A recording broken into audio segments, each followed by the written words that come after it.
Imagine sitting at the absolute top of the global tech industry, holding a massive 50% market share and controlling the most valuable mobile phone empire on the planet. Your devices are considered indestructible, your brand is loved by billions, and tech analysts declare that your dominance is mathematically impossible to break. Then overnight, a rival CEO walks onto a stage in California, holds up a small piece of glass with no physical keyboard, and within 5 short years, your multi-billion-dollar empire completely collapses into total irrelevance. This is the unbelievable story of how Apple executed the most ruthless, silent assassination of a tech giant in human history, without ever firing a single bullet.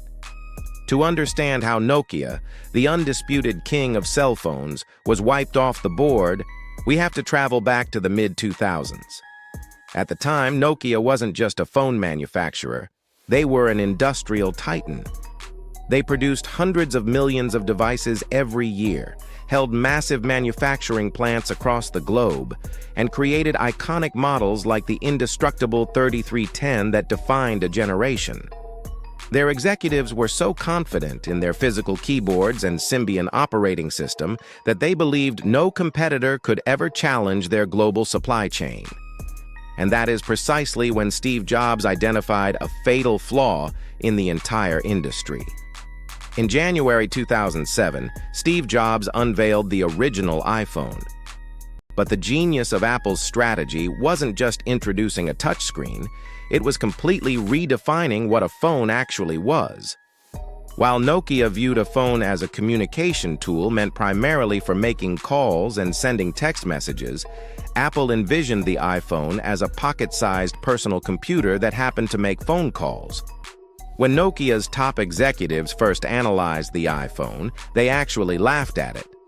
They publicly mocked its high price point, pointed out its fragile glass screen, and noted that it lacked a physical plastic keyboard, something enterprise users considered mandatory.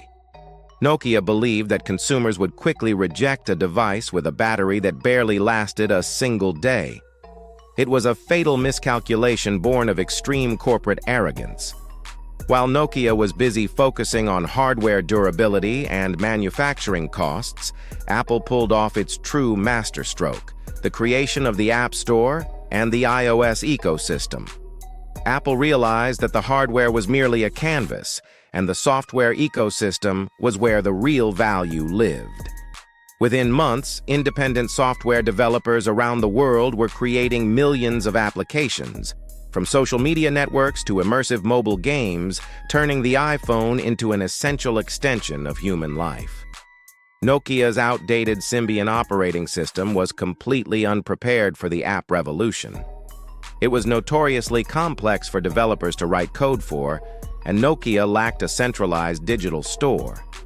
As millions of consumers frantically switched to smartphones, developers abandoned Nokia to build apps for Apple.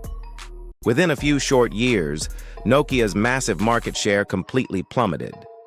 Their stock price crashed by over 90%, their profit margins evaporated, and the company was ultimately forced to sell its legendary mobile division to Microsoft at a heartbreaking fraction of its former valuation. It is one of the most chilling lessons in modern business history. The greatest threat to a market leader is rarely a bigger version of themselves. It is a completely new paradigm that renders their entire business model obsolete overnight. So here is the ultimate question to consider. As artificial intelligence and new technologies rapidly emerge today, which current tech giants are silently standing on the edge of extinction without even realizing it? Let me know your thoughts in the comments below.